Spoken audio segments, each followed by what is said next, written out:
following contains recordings and transmissions, both written and verbal, that have been declassified to shed light on what is being called Episode 7 of Strange New Worlds Season 3, What is Starfleet? I'm John T. Bolds, lead investigator.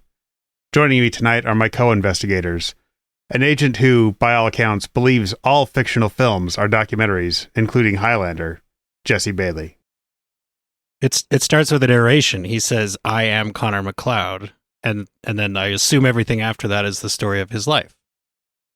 They didn't have drones back then, so we'll circle back around to that to see how they got the shots.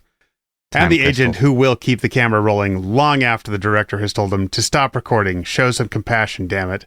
Host of Green Shirt, A Newbie's Trek Through Next Generation, Cameron Harrison. I swear I thought I pushed the button. Oopsie. And assisting the team this evening is a new agent in the Open Pike Night field office, Emmy Award meteorologist and storm chaser. Please welcome Agent Katie Nicolau. Hello! No tornadoes tonight, so I am all zoned in on this. Thank you, Mother Nature. Fantastic. I'm glad everybody's safe. Yeah. Yeah, I think I live in South Carolina, and I had the coolest day today of all of us. So Nice. Like 79 degrees and cloudy today. It was a really nice day. Yeah, I don't it know, was John. Great. I got to eat at a place called Sandwich Mafia, and that was pretty cool. There you go.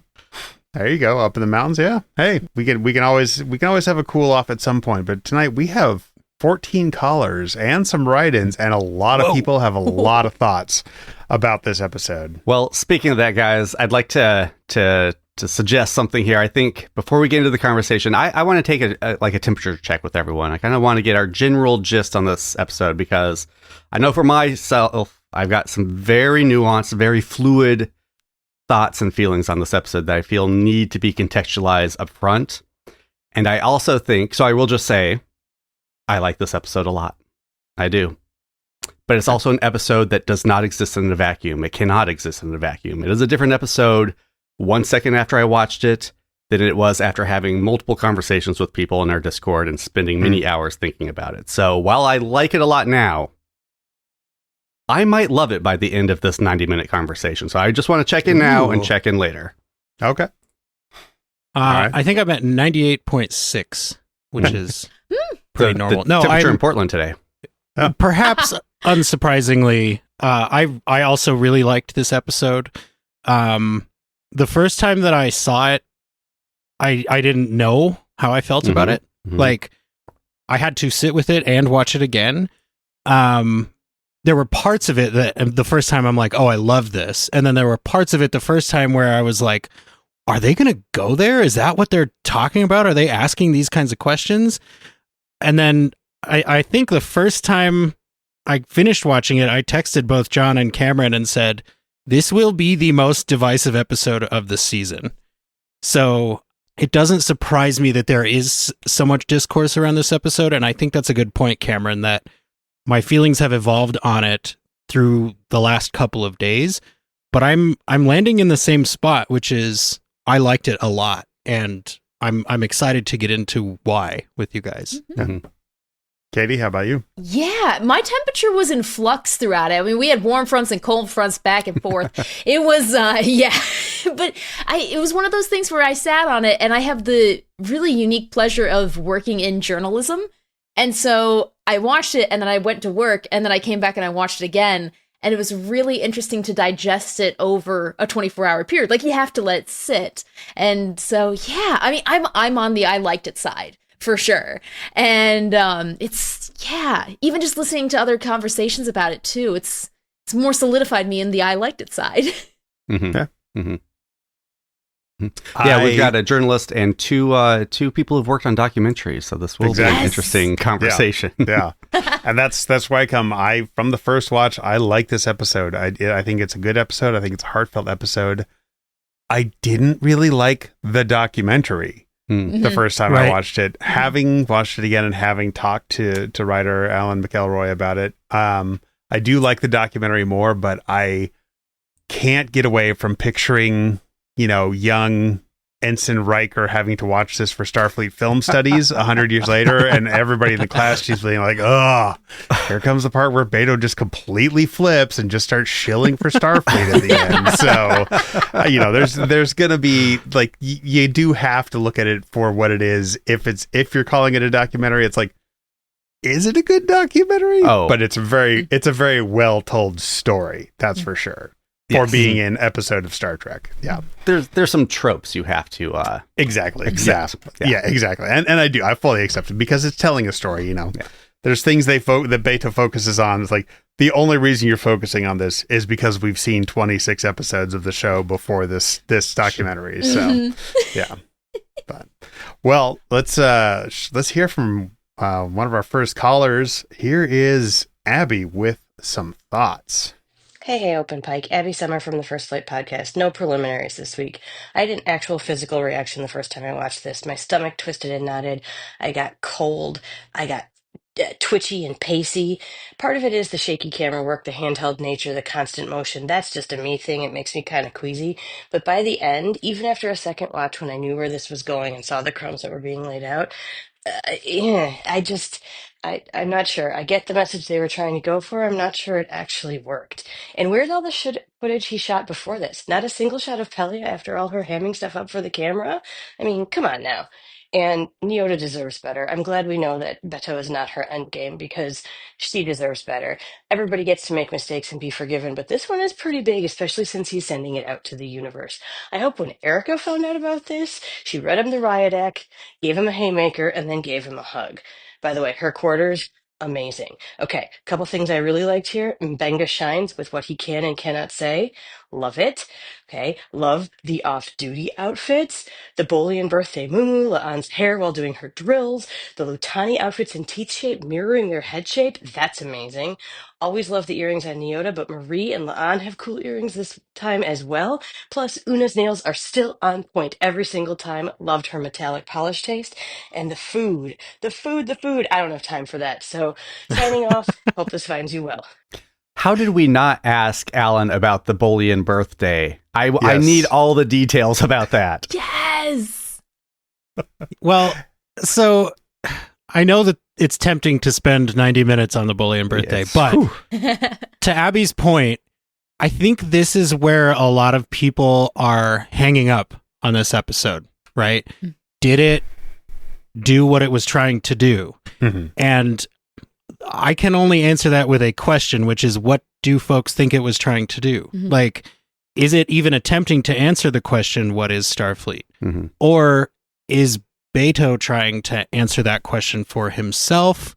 You know what I mean? Like, is this a Star Trek version of here's what Star Trek is? Or is it this one character's viewpoint? And I'm sort of landing on it's one character's viewpoint, and that's why we get the film by Humberto Ortegas at the start of the episode. And in that aspect, I think it succeeds because you get to see Humberto's viewpoint and you eventually understand what his purpose was here.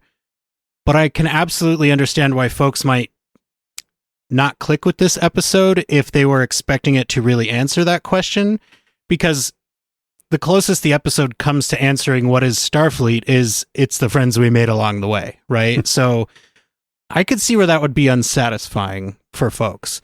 For me, this is all about Beto, and I'm a little bummed that he gets his whole own episode and we're still waiting for an Erica episode. Mm-hmm. Yeah. But I liked the episode. Like, I do agree, though, that if you look back at his relationship with Uhura, it makes you start to question it. Like, was he just buttering her up this whole time because he knew at some point I'm going to go hard at Starfleet and I need her to be sympathetic to that? Or, like, it raises some questions of manipulation on Beto's end. Don't worry, and there I are don't like that. So, lots of thoughts about Beto Yeah, coming up. I'm Yeah. assuming. I would imagine. We have in the outline, there's a Beto topic. I'm saving all my Beto talk for that. Oh, yeah. Yes. Well, and I like, probably should have done that, but well, no, because I saw your interview with Alan McElroy, and he had mentioned that he had watched TOS, and to me, this whole episode I viewed with a very physical reaction. Like, at the end, you're like balling your fists, like, don't don't you do it. And so then I kind of step back. I'm like, is that what he wanted with this? Because with TOS, there are episodes where you have these reactions, and it's like, yeah, okay, that made me feel something. And I'm thinking back, and there aren't many episodes where, I have such visceral reactions to. So just in an overall scheme of things, I think it succeeded easily in making you feel something, whether it was good or bad. Yeah. Yeah, I mean, watching it, I was enjoying it mostly, having some issues. Like, I'm tracking the plot, and I was having some issues with the plot, which I'm going to put a pin into and get into later about my journey there. But it got to the end, and I was just like, just a mess of emotions at the end for like the last, 7 minutes or whatever. And I'm like, well, clearly it did something right. Like, if art is supposed to make you feel something, I am feeling something. I'm not even sure what I'm feeling. Like I told director Sharon Lewis, who, if I get the editing done in time, you've all heard yesterday, time crystals. This is the first episode where at the end I just kind of sat and watched all the credits and kind of just let it sit with me in a way that I never had with an episode before. So, yeah, to that point, great job. It's interesting to hear you say that, Jesse, that you view the episode as it's all about Beto's journey, which is certainly one way to view this episode. And to me, that's where, kind of like you, I was like, well, so what? Okay, it was well done. I see his journey, but who cares? We just met this guy this season. Like, let's make it about the crew.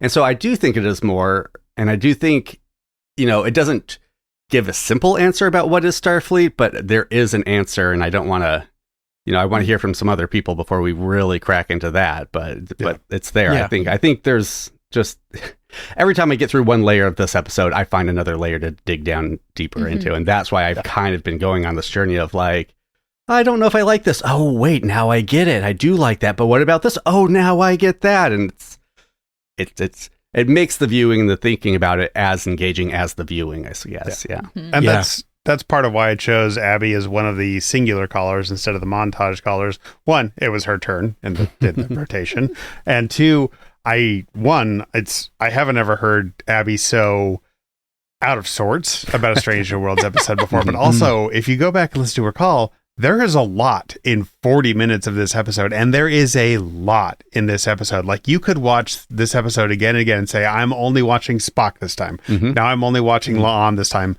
There is so much going on. It's not an A plot, B plot thing. It is the culmination of what the story that's being told. And yeah, like you said, Cam, at the end, it just hits like like an emotional punch. It's like, I don't know what I'm feeling or why I'm feeling it, but definitely something was done right. And then it is thousands of small pieces. Much like our podcast, which is up to dozens of callers, hopefully at some point. But we do have lots of good calls tonight. And I'm going to give our chance for all our montage callers to introduce themselves and then tell us how they feel about the documentary layout. Hailing frequencies are open. Hello, Open Pike. This is Kelly Georgi, or MoonNewt9 on Tumblr. Engineer Mark here. Lieutenant Lucy from London reporting on what is Starfleet. Hey Open Pike, it's Matt. Hi guys, this is Michi and I think it's a pretty good episode. Newman the Space Hippie from the Movies for Days podcast. Hey Open Pike Night. Hey Open Pike Night, this is Platy-M3 calling in with my hits, shits, but no giggles this week. Salutations, Open Pike Night. Que sera, sera here. Let's see if I can do this without bawling my eyes out. Hi, it's Trev, a regular OPN caller from the Fair Little Franchise podcast. So, yeah, we got lots of good callers tonight, and they had lots of thoughts about this documentary. Personally, I just bumped on the genre. Outside of Deep Space Nine's What We Left Behind, I don't think I've willfully watched a documentary in over 20 years. So yeah, this is 100% a me thing, but the whole thing didn't work for me, and despite me disliking Starfleet's initial motive, I felt like an excellent story got taken and mixed up with a genre that I wasn't really good with. I love how the show continues to play with genre.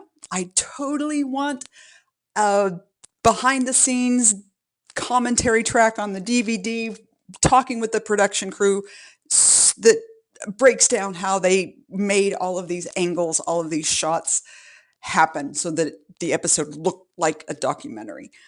so fascinating. And in so much as Strange New Worlds keeps being the Star Trek show that can kind of do anything at once for a single episode. With this, they did the documentary true crime episode. I thought they executed it brilliantly. That being said, I will rarely want to rewatch this because for me, aesthetically, I hate this cinematography. A controversial one. I felt that the documentary format did work and was ambitious. I think it gave us new perspectives on our characters and how they present themselves both to each other and to outsiders. Strange New Worlds gets flack, I know, from some when it doesn't take on philosophical topics. And I think it's here getting some flack for when it actually does. But I think it's good that it's provoking debate, and I welcome that. So, yeah, good on them. But for me, oh man, this one really surfaces my disdain for documentaries. Personally, I'll watch mockumentaries all day. Give me Best in Show, Spinal Tap, A Mighty Wind, Parks and Rec. As a researcher, though, I really hate documentaries. I'm going to explain why, and also why the writers nailed my point at the end, and I'm so thankful they did. Documentaries are not research. Documentaries are subjective. They're entertainment. The facts gathered and presented are not facts. They're stories. They're subjective and they're biased. There's room for stories in a type of research called qualitative research, but there are controlled methods to ensure true themes are pulled from those stories, and the researcher's own bias is controlled or, ideally, eliminated. This doesn't happen with documentaries, and we see it here. Documentarians are interviewers, not researchers. They can form questions that lead the respondent. They can ask questions in the narrative that leads the audience to think a certain way. They can shine a light only on the things they think are important. All objectivity is removed. And so when Uhura says, "You came in here angry," she's saying, "Beto, you came in here biased. You're not painting a true picture." Thanks for bringing that home, Uhura. I love you. And the real danger lies in when documentary viewers can't look at the so-called facts through that critical lens. Thank you, Matt Law, for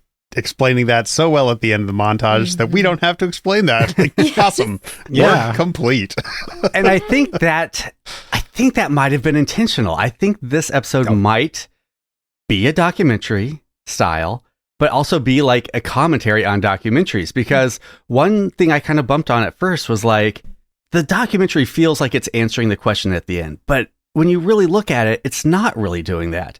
And at first I thought that was an issue with the episode, but after especially talking with Sharon and hearing how she embraced the messiness of the story and the format, and like, no, there are no easy answers. It's not a happy ending. And really, and as I got to embrace that, I was like, maybe that's what this is, because the film opens with a film, quote unquote, by Humberto Ortegas, one person. So as Matt said, like, this is not an objective reality. No documentary is. This certainly isn't.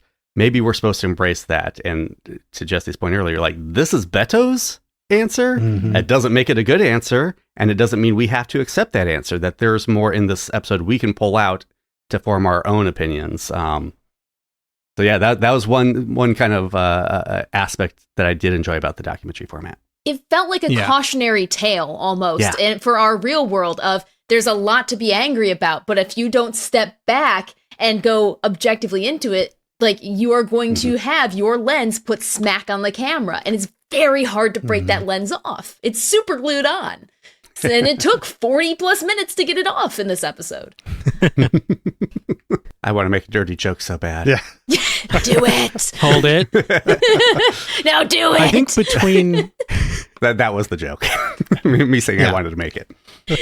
Between Matt and Katie, this is going to be the smartest episode of Open Pike Night ever. So you're all welcome. There are some things in there, I think, that are important. Like, Cameron, you're mentioning, we know this is Beto's viewpoint, and like, he's asking these questions, and he starts with the big one: what is Starfleet?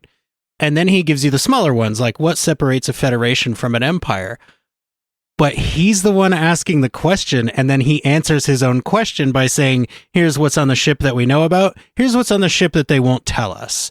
So he's immediately leading you to, Starfleet has secrets, it won't tell you the truth.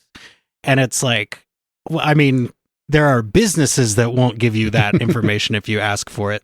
That doesn't mean they're doing something herbs and evil. Spices and KFC. Yeah, exactly. Right. Yes. Like, it doesn't necessarily mean they're doing something evil. You know, yeah, obviously under capitalism, a lot of businesses are, but they're not all keeping the secrets from you for nefarious reasons. Right. Sometimes things are just, we just don't want the Klingons to know what happens when they board our ships. Exactly.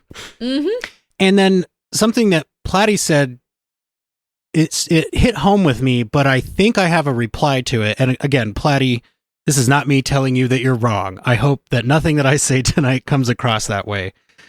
But this story is a story we've seen in Star Trek, I don't know, 5, 10, 15 times, right? Like, I think that we don't need the entire plot of what's going on with this alien because we know it. We saw it in TNG with GOM2, right? Like, we've seen it before with other alien species. I mean, you could argue the jellyfish from the start of TNG have kind of similar things going on. Yeah. So I think they used a familiar Trek plot as a backdrop to give us what they wanted us to have, which is, here's this outside viewpoint of it.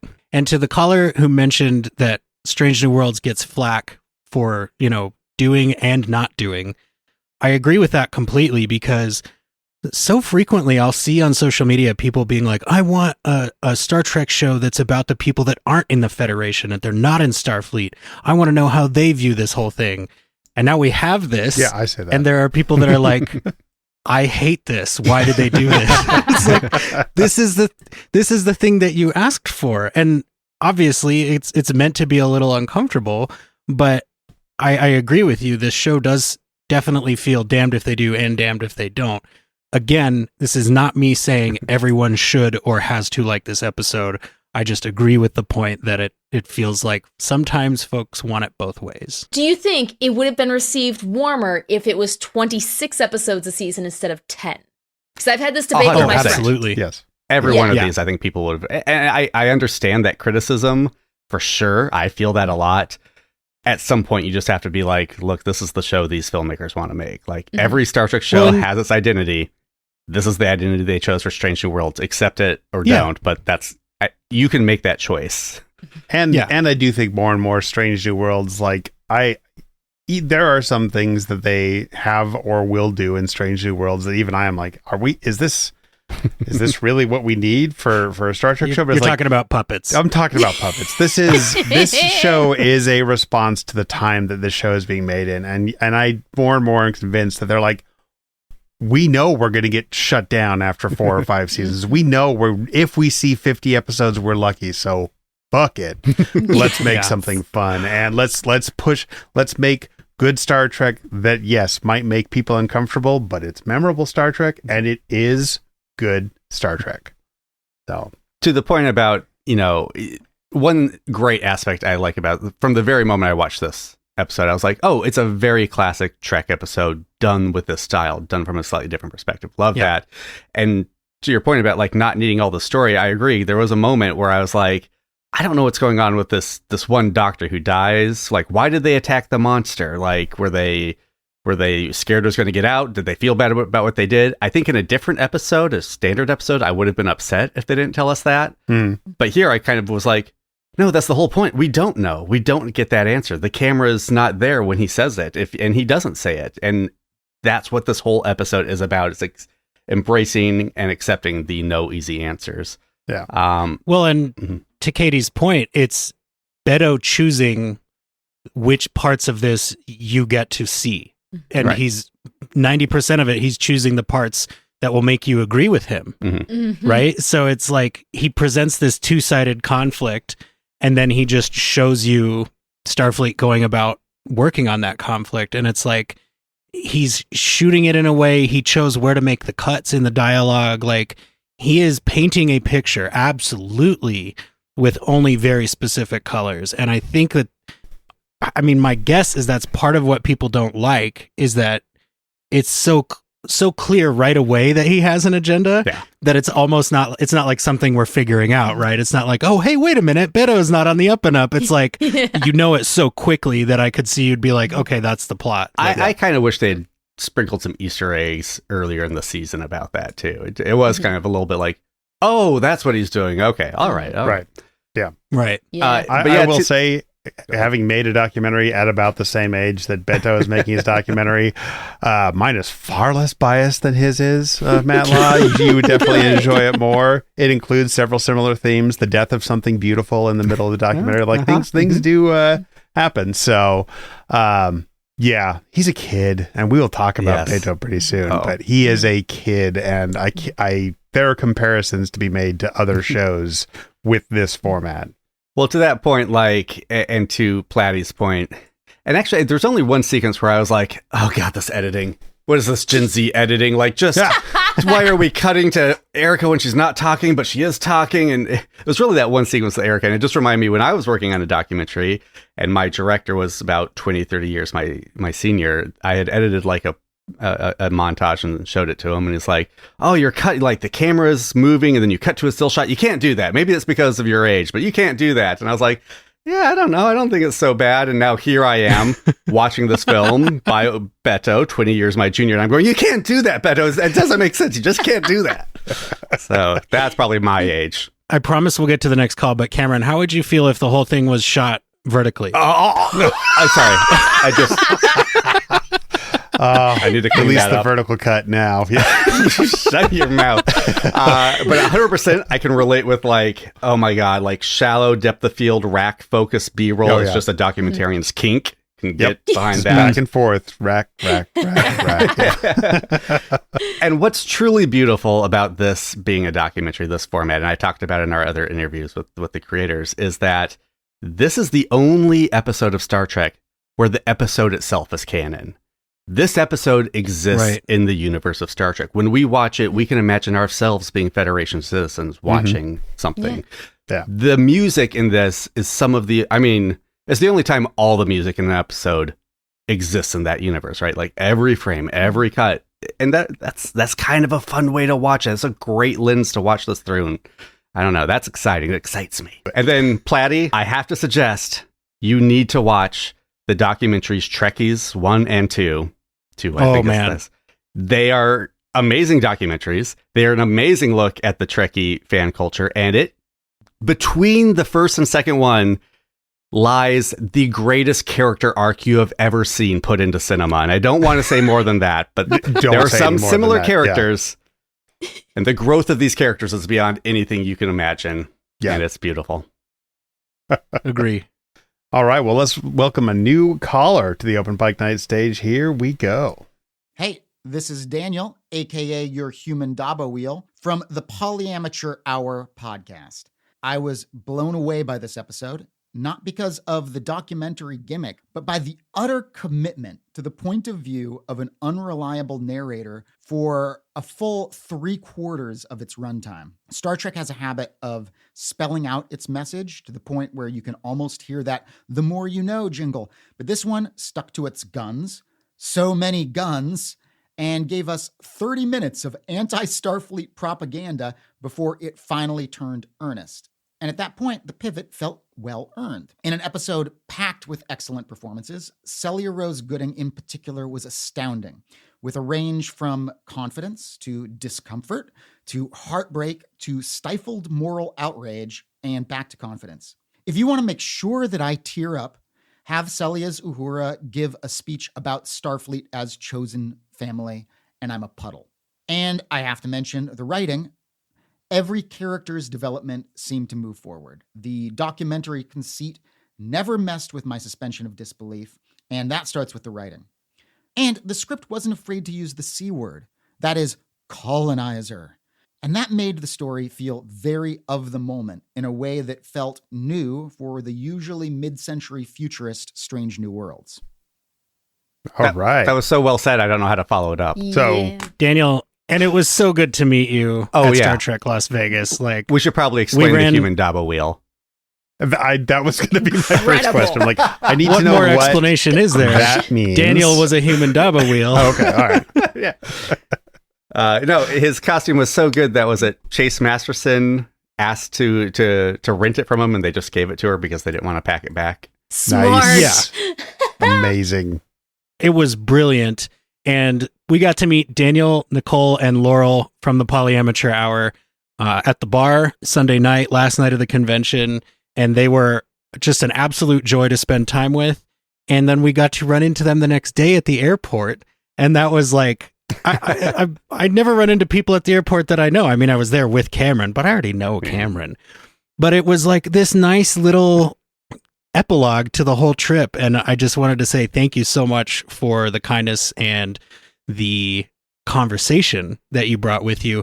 And yeah, this point is really, really salient because it goes back to what we were saying earlier, where people are always like, why doesn't anybody ever address that the Federation is colonizers and this, that, and the other thing? And it's like, well, DS9 did that a little bit, but here they're doing it again.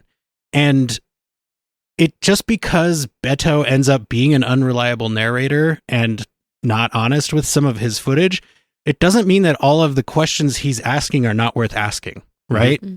He is asking questions that fans have asked of Star Trek before. Now, I think part of the pushback on this episode might be that we don't really get answers to those questions, and some of them aren't even addressed outside of having been asked.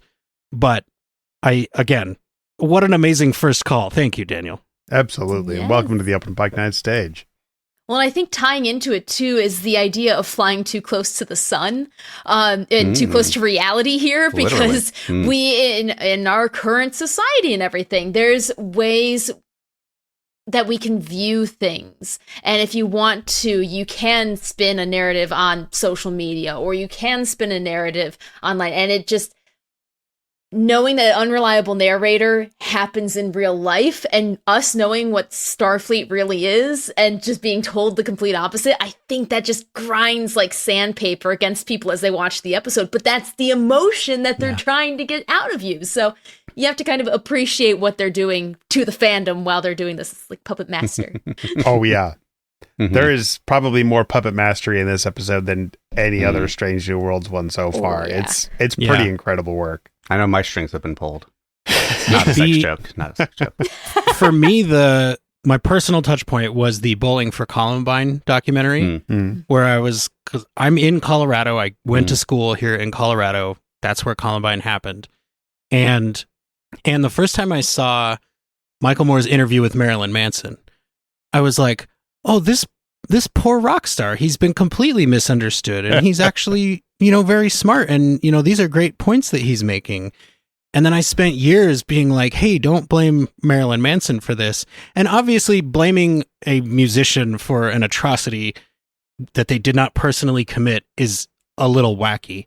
But it's also wacky for me to walk around in real life going like, hey, leave Marilyn Manson alone, right? Like, so that goes to show just that power of the documentary, of the unreliable narrator, and they choose which viewpoints you get to see.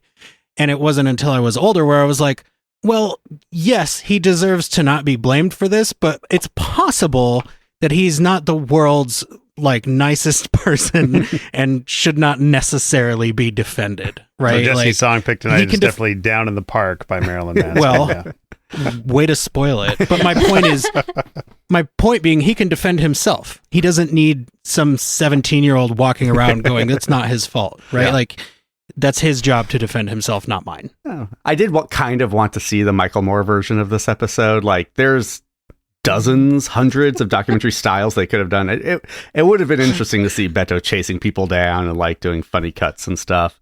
But also looking behind him and seeing Pelia chasing him down at the same time. Right. Yes. Just to play on the Heston chase through the house. This would have been a perfect episode for an extra blooper reel too. Yes. Yes.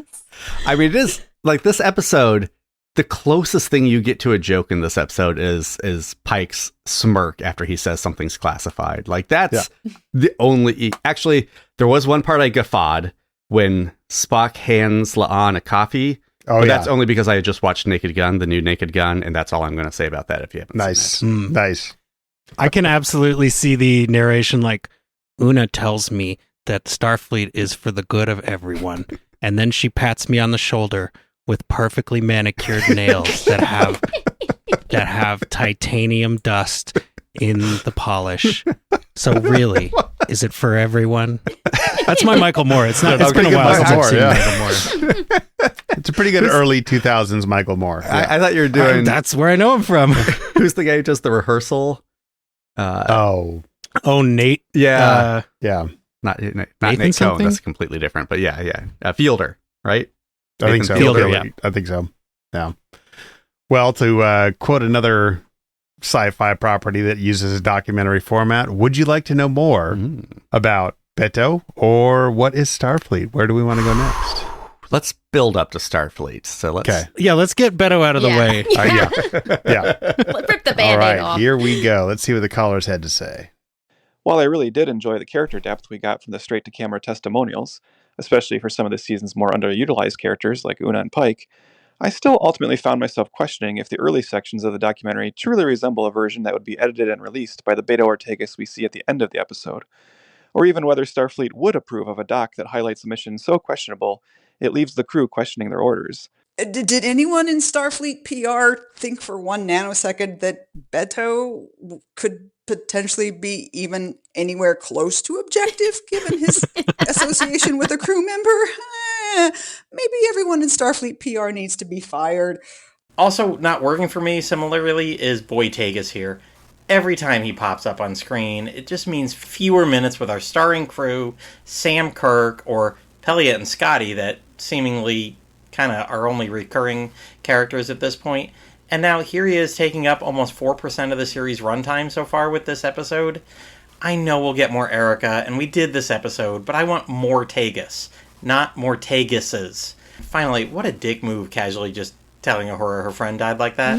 I think Beto obviously becomes part of the story, has come in with an agenda, and I wait to see how they carry this through for the rest of the season, because I want to give it the benefit of the doubt. I think it's interesting that he's kept in the footage that makes him look bad initially. I get what Beto was going through. I have one brother, and we have had talks. I guess we can all agree that Beto is not a very good documentarian.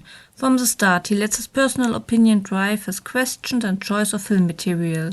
The way he sucker punched Uhura with the death of her roommate just to see her reaction was pretty mean. But I don't think he's a bad person or means any harm. He's just very young and in need of more experience and guidance. And I like Erica and how annoyed she was with him for most of the time. The show had the ace up its sleeve. It was going where it was going. Beto needed to learn a lesson about what you learn when you're really there experiencing it with the people who really do it, and that he was always coming at this with an agenda, and that got unmasked. It's interesting because, like, for me, it's not necessarily that Beto becomes part of the story. It's that he inserts himself into the story. Like, it is a documentary about him, and he is saying, "Oh no, it's about Starfleet. It's totally about something else." But I am glad that we brought up the point that he left in the footage that makes him look bad. Because I think that is the redeeming quality. Like, I'm not sitting here going, I forgive Beto, because I don't. But I think there is, like, if Beto were a real person, right, you would think, well, at least he left that footage in. Like, that was the right thing to do. It was correct of him to show us the parts of him before he learned, and it was correct of him to show us the parts that were very clearly biased to his previous opinion. Now, the Uhura thing, I'm not gonna get over that. Like, yeah. I would be a little surprised if Uhura is over that, or if she's, maybe still flirting with him in the next couple of episodes, because I mean, that's a deal breaker in my opinion, right? Like, okay, well, that part of our relationship is over now, Beto. And I actually have it on good authority that his food cubes were poisoned. So It's not that everybody forgave him. Just keep that in mind. Oh gosh. Yeah, the dropping of it was the Cayuga, right? Yeah. When he's, oh yeah, no, she's dead. It's like, I paused. I'm like, that's a bad documentarian. That's a bad journalist. You don't do that. And I mean, to me, it showed that he wanted anger that he was feeling to show in other people. And if they weren't going to have it naturally, he was going to prompt that anger. Mm-hmm. And so that was more not malicious, but like in the true full malicious, just like baby malicious intent of like, I'm going to get them to turn on Starfleet. And it's just, ooh, it makes you feel stuff. But props to the writers for doing that. I mean, you could argue that maybe he was genuinely asking, like, oh, I thought you knew that's what happened to her. It certainly doesn't feel that way. It feels like he ambushed her to get an emotional reaction for his show. And that is the moment that I feel is unforgivable, or at least as close as you're going to get with this character. A lot of people mention the time when he's filming her, and that one I was okay with. I actually bought his argument where he's like, look, you say you're just doing a job. I'm also just doing a job. So, like, you know, let's be honest here. Also, it reminded me of when Dawson tried to film his first kiss with Jin, and it kind of ended up the same way. But then they forgave each other, and they forgot how much you like Dawson's Creek. But yeah, the Beto balls on this guy to release this documentary, not just showing like his journey, but like the first half is edited as if the Beto of that time would have edited it. Yeah. And the balls on Starfleet to be like, yeah, let's release it like that. Because I've seen our YouTube algorithm, guys, and if you want to know the drop-off rate after 10 minutes, most people did not watch the end of this documentary in Starfleet. Yes. Not to mention that, yes, not only does he make himself part of it, but as people said, he makes his girlfriend part of it. He makes his sister part of it. Like, there is no a journalistic distance here whatsoever. If Starfleet was hoping to quell the anti-Starfleet crowd with this documentary, it failed. Yeah. Do you think that this documentary, as we're seeing it now, was played for like a room of admirals? They said, nope, put it on the chip, dug a grave, put it in the grave, and no one ever saw it again. It's out in the hard drive with Moriarty just floating through space. Yes. Right. Yeah. Next to never to be found again, right, guys? Right. Yeah, exactly. I haven't seen Picard. Never to be found again, right? Never to be found. Never to be. Never asterisk to be found again. And someone made the point, like, I've been, chafing on Beto since Through the Lens of Time. I thought he was kind of a jerk there. Definitely a big jerk here. Sympathy and empathy for him at the end. That moment with him and her is amazing. And Celia acting great. Cool. Miner's acting in that moment, like the look on his face made me like the character more because I realized what a good actor the actor was. Yes. Yeah. Fantastic actor. He doesn't have to be a good character. And he is young. 100%. This is exactly what Erica acted like a few Leaper scars ago, right? It took some Vulcan run-ins to cool her down, I'm sure. So he's going to grow. And I will say, teaser, I warm up to him a lot next episode. That's all I'm saying. There you go. But a big warm up. Yeah.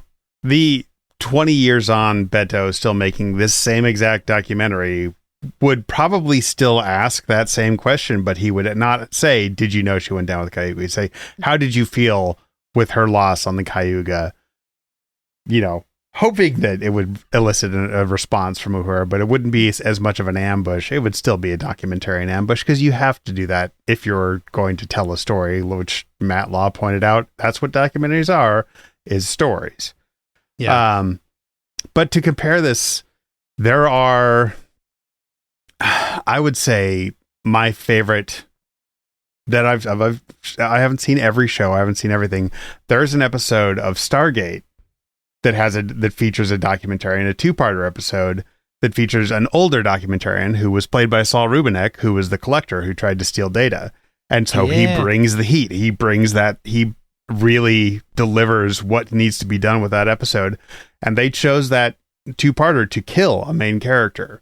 And part of him as the documentarian, who is not being accepted by the crew, is very much being kept at bay as he films that character's death. And the main character, Richard Dean Anderson character, won't talk to him, will not address him or talk to him. And they're all pissed off at him for filming it. And he's like, hey, look, you guys are doing this insane thing. And I'm trying to tell the story of what it is you do. And this person died a hero. And like, it's important to acknowledge that you not like talking about it is kind of an insult to them. And yeah, it's hard to watch, but it's what you do. And so it's interesting. Like, I always juxtapose every time I start watching this episode. I'm like, yeah, I can see Beto doing this long enough being like, yeah, you get to that more grizzled aspect of being a storyteller.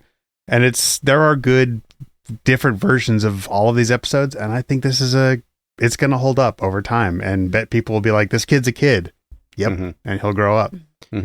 It does also lend itself to, like, in that situation in particular, Stargate fleet, I don't know what they're called, probably put this documentary out and were accused of propaganda, right? Like, you're showing that this guy died as a hero to get other people to want to be heroes that sacrifice themselves for Stargate Fleet. Again, I'm sorry, I haven't seen it, but I'm seeing some of that sentiment from people online about this episode too, where it's like it just ends up being Starfleet propaganda at the end, and it's like, well, yeah, they sanctioned the release of it. It's the same point that we're making with Beto, which is Starfleet is trying to tell you a story about Starfleet, and that's why they assisted with this documentary, that kind of a thing. Yeah. And I think the only possible redeeming value in this moment where he sort of ambushes Uhura is that I bet down the road, Uhura will be glad that she was reminded, read the names when a ship goes down. Like, she realizes, she catches halfway through her answer. She's like, I didn't read the names because, and then realizes I didn't have a good reason for that. I didn't read them because I knew it would make me feel bad to see all those names of all those people. So I think there is a point, at least there, that she's understanding and maybe even appreciating, given some time and distance from it, which is sometimes you have to look at the travesty, even though it is very uncomfortable to do. It's the Cameron, pull your headphones off. It's the wall of names in Deep Space Nine. Yeah. It's the report that Sisko keeps getting in Deep Space Nine. He's like, I stopped reading these because it was killing me. Yeah. All right, Cameron, you're good. Thank you. And yeah, I will say one more point, that Stargate episode is like 170 episodes in. It's in season 7 near the end. So it's like they don't have that amount of time with Strange New Worlds. But with Star Trek and I'm looking Starfleet, it up. Yeah. I'm looking it up here. Yeah. It is actually called Stargate Fleet. That's so lucky that I guessed that. All right, let's go ahead and hear from another caller. Here is our friend Melanie. Hi guys, here's Melanie, and here are my thoughts on what is Starfleet. I like the documentary style. It reminded me a lot of a Babylon 5 episode of Season 4, The Illusion of Truth, where RSN wants to do a documentary about the new alliance. Indeed, there are several similarities to B5 here, like Chief Garibaldi working on his motorcycle, and using a living creature for reasons of war, altering them to have weapons. Much of what the telepaths were created for in B5. It is an episode that makes you think, which is not bad, not at all. It is good, and I like the answers the crew give. It's the people that make Starfleet. Knowing that some questions Beto asked were under the script, but the actors answered them in character, that's really cool. I like that. I wish I knew more about that though, and all the actors did an awesome job. Again, I like seeing them from another perspective and angle. Wish there had been more. It's so cool to get glimpses of what it's like to be on a starship, not the warship, and seeing them in their off-duty time, like Chris playing the ukulele. My heart was aching, just like Anson and his mandolin. I know some people don't like this app, but I think it's really good. I like the Strange New Worlds is trying new things, asking hard questions and all. So, what is Open Pike Night?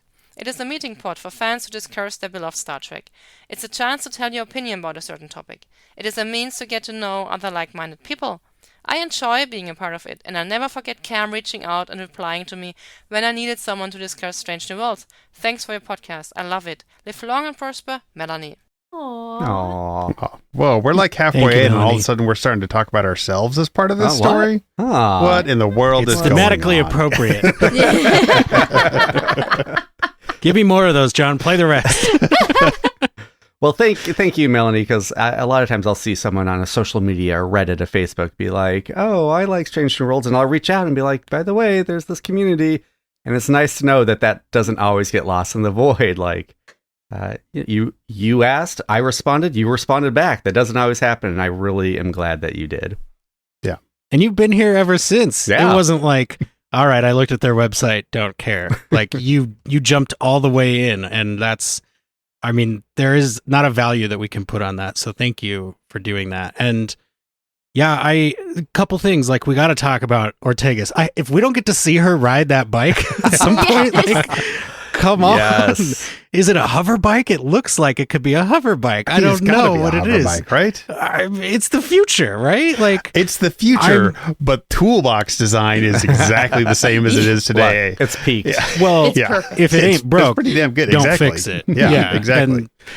And then to the other point of this creature, like, we did specifically ask Alan B. McElroy if the word had a meaning to him, and he said it's just kind of something he came up with. It sounds vaguely alien, but perhaps in an interesting moment of art imitating life, there is a festival in India called Jukaru, and it celebrates well-being, brotherhood, and here's the key, respect for elders.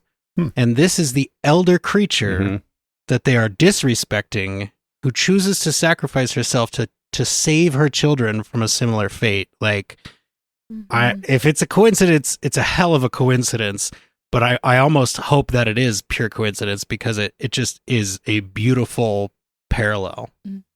Those little universal tie-ins together that just like pull on your brain every once in a while. Yeah.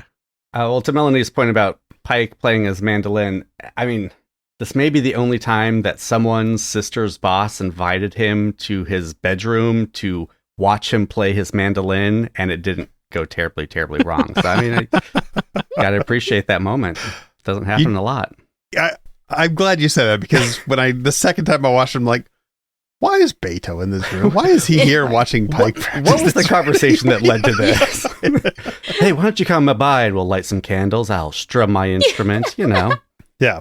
I imagine maybe it was like he gave him the wrong time for dinner, and so he showed up like 2 hours later. He's like, well, I guess I'll entertain. I'm entertaining. That would be a Pike move. Social panic. Just grab the instrument. Exactly. Maybe, I know what it is. Like, Spock and Chapel had just come in, and they're like, we missed the hijinks episode, but whatever it was, the charade, some Spock amok, something like that just happened. He's like, I gotta unwind. I gotta do something. Like, I'm going to put my hand in this holofire, or I'm going to play the ukulele. You choose, but you got to film it either way.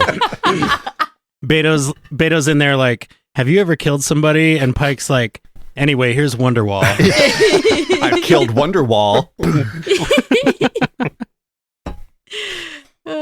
All right. Well, that's a good transition. There were other characters in this episode besides Beto and Uhura, so let's hear what folks thought about them. I think the episode resolves certain character arcs, but lays crumbs for many more for the rest of the season, particularly in relation to Mabenga, Erica, La'an a bit, definitely Spock's human Vulcan heritage exploration, and potentially even Pike's Boy Scout reputation himself.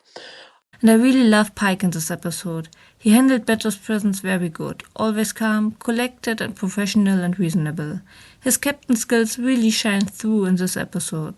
Excellent episode. We got to see the quarters of Erica and Spock and Uhura. I love that Spock and La'an are still apparently knocking boots, as they say. And Anson Mount answering the question, have you ever seen someone die? His response is so strong. It's so classy. It has that undercurrent of, I've seen shit, and you are being so disrespectful and asking me that question in that way. You are telling on yourself how ignorant you are of the horrors I have witnessed, young man.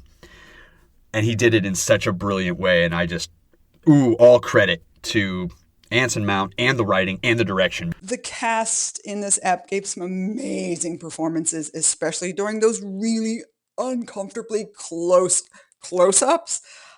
Babs totally allowed his character to convey so much without speaking a word. Oh, hooray, got through it, no crying. Hey, Captain Pike, now do classical gas.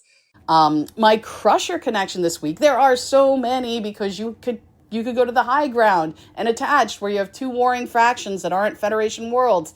You could go to Galaxy's Child, where Beverly saves the baby of a sentient being that they accidentally killed by performing space surgery. But ultimately, I'm going to go with erasing the security tapes, because Bev did that a few times, maybe specifically in Star Trek Picard, I'm thinking. But yes, I really appreciated this episode. I'm looking forward to your thoughts. Live long and prosper.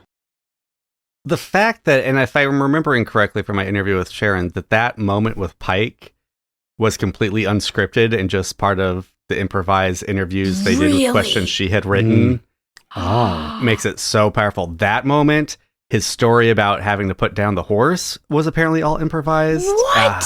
It's incredible. It just adds that, like, again, this episode blends reality and fiction so exquisitely. chills, right? Anson, my gosh, dude. It's like there's only two acceptable answers. The one that he gave and the ask it again and you'll find out. Like he went with the more benevolent option. Yeah. Mm-hmm. Wow. The space dad option.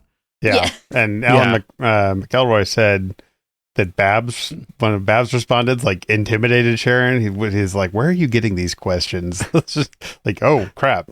Yeah. Well, and Sharon's like, oh, he got mad. I don't know if it was Babs or if it was Mbenga, but someone got mad at me for asking those questions. And I feel like that. I do not recall line of his. Like, that just felt raw. And like, that's not a scripted line. That's something that comes from somewhere deep inside.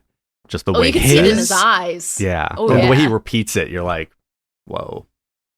This episode for me is like, I mean, you guys know me. I'm an Mbenga stan, but like, this episode is a really good explanation of why, because he feels, to your point, he feels so real. And we've already been through situations with him where the answer is like, if you weren't there, then you don't know how it is. And Pike kind of mirrors that in his answer, but like watching Mbenga struggle with that, like when he asks, did you ever delete the medical records? And it's like, he did, and we know why, and that was the right thing to do, and you leave this man alone, right? Like, he's not covering anything up. He was hurting, right? And he needed to move past it. But what's amazing about that moment is, before that, she's asking about the war, and obviously, like, all the Klingons he killed because he was taking space PCP and going on secret missions. But, like, he never lies. He evades, he dodges, he twists his words. He does not lie. But when she asks that and he says, I do not recall, that's the first time he lies to her. And then repeats to him, to Bethel. Yeah. Yeah. And you can see him, like, I think he says, I do not recall, and he nods. So it's like, he is telling you right there, like, I am one step away from adding this kid to the list of people from Jagal. He's like, please leave. And Beto's like, okay. He's like, see, that's all you had to do. Just leave. And I know that not everybody listens to our writer interviews or our director interviews, and I will implore you to do that. I think it really does add a lot to your viewing of the episodes. But I'm going to repeat this point that I made in our interview with Alan because it hit me so hard, and it has not left me since. Mbenga identifying with the Jakaru when he realizes that it doesn't want to be a weapon anymore. And we saw him a couple of episodes ago talk about the monster and that sometimes he needs the monster and that's why he keeps it around, but he doesn't love it. It gave me Iron Giant vibes. I am not a gun. And it flies away to save the people that it cares about. Like, I think, like, Erica is obviously always going to be my favorite character, but 1B is Mbenga. He is the most complex, three-dimensional, fully realized character on this show. In my opinion, no exceptions. Like, we have the most depth from him. We have the most backstory with him.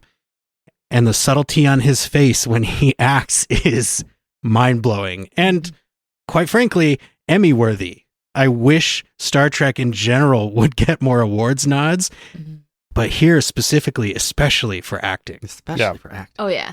And speaking of awards nods for Star Trek, congratulations to Ryan North on your Hugo win for your Lower Decks comic, and congratulations to Lower Decks for your Hugo win for the new Next Generation. The first Hugo winners since TNG, you said, Jesse? Yeah, well, I believe, since TNG, definitely since 90s Trek. And, let's just take this opportunity to say, go listen to our episode with Ryan North. The guy's an award winner. Yeah. Yeah, and Mbenga, I mean, they do so much with him. And this is definitely part of my journey with this one is I was watching this and I was like, well, why is Una not talking about her complicated relationship with Starfleet? Because she has one. And why, we are definitely delving into Mbenga's. And this episode's called What is Starfleet? But it could also be called Why Starfleet? Because I feel that's what these characters are answering by the end. Because we are given all these reasons for them not to love Starfleet. And then by the end, we hear why they stay. Well, we hear why Uhura stays. We hear why Erica's there. We do not hear from Mbenga. We hear from Una kind of like what Starfleet's great about, but she doesn't get personal about it. Mm-hmm. And that was something I was bumping on. And that, again, that's kind of a journey where I went on, and especially with talking with Sharon, it's like, well, it's not an easy episode. Like, don't expect easy answers from this. And I kind of had to accept that and be like, okay, we can answer that question for some people, but not all of them. And some of these still have yet to be answered. And some of these can't be answered easily or simply. Mm-hmm. But I do think it's, interesting that it's M'Benga and Una. They're perhaps with the most complicated history with Starfleet amongst them all. And they're boxing. And it does come back to the people. Like, Starfleet has they have their issues with Starfleet, but they're there because of the people, because of each other. And it goes to that family response, which I'm sure we'll talk about more later. Well, and so in the end, Una, I was like, something that was kind of a negative for me became a positive. And that's sort of my relationship with this episode, where I'm just like, that doesn't happen a lot. Usually I get pretty stuck in my ways with like my first watch, and just like the more time goes by, the more I'm like, no, you know what? They did it right. They did the right thing.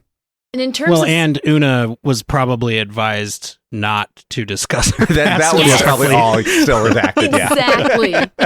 Well, and it's nice too, because especially in modern television, knowing you're going to have a shortened run, I feel like it's almost pressure to fit as much of a character into an episode as you can, because you don't know if you're going to have time down the road. And so holding back for M'Benga especially, like, that just continues what has been happening, and just is going to make the payoff so much more if we get to see more inside of what he is. So I appreciate that aspect of the writing very much. Well, and it was interesting because in my conversation with Sharon, the director, she was talking about Una and how, like, Una defends Starfleet. And I kind of pointed out, well, the only reason she's there is a technicality. Like, Starfleet didn't fix its problem. And, and I'm not saying she hadn't considered that, but at least in that conversation, she was like, you know what, that's right. And then she kind of explained how that worked. And so it made it feel like this episode was so intelligently constructed that it has a life of its own. And even the creators are like, there's more going on than we thought, but it still works. Like, every way you approach it, it still works because of these characters and the world they've built around them. Yeah. Yeah. We did have one write-in this week. Our buddy Sincera said, I went way over my time last week, so I'm rolling over my 90 seconds this week. Steve, you don't have to do that. He says, don't ask veterans or service members if they've ever killed anyone or seen anyone die. Just don't. Also, any time or a movie or a show depicts a beautiful creature or kaiju that has to be killed for the greater good of humanity, especially after humanity, etc., has fracked with it, really gets me feeling downtrodden. So yeah, sad Sincera not calling in. But there were some other callers who did call in and mention the Jikaru. Let's hear what they had to say. My main question about this episode, when it opened, there was this tight shot of the surface of the Tychus sun, and there's solar flares, and they're dancing and shimmering in space. Then we meet the creature Jikaru from the Tychus B moon, and it sort of reminded me of a jellyfish. It flaps its wings and moves through space, and you can see through it, and it has these special talents. And when she decides to die rather than to continue to be tortured, she goes to the sun to immolate herself. But yet the way she moves and the solar flares look so similar. I know we're all made of star material, but is she part of the sun's evolutionary process and she's going home to the star? Maybe I'm overthinking this. All right, I had one big hit. I really like the idea of the sentient weapon that was no longer wanting to become a sentient weapon. I listened to your Strange New Words episode, and I really liked the writer's idea about this, but honestly, I bumped on pretty much every other part of the episode. So, Katie, as a meteorologist, are Jikaru real? Well, why haven't we seen them yet? Yeah. We've had an active solar cycle and plenty of aurora, so... Talk to us about subduction. No. Oh, let's see. How much time do we have left?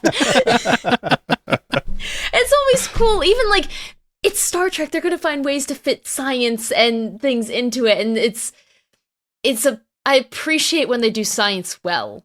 Especially, like, as a scientist myself, I did several presentations on weather and pop culture, and holy twisters.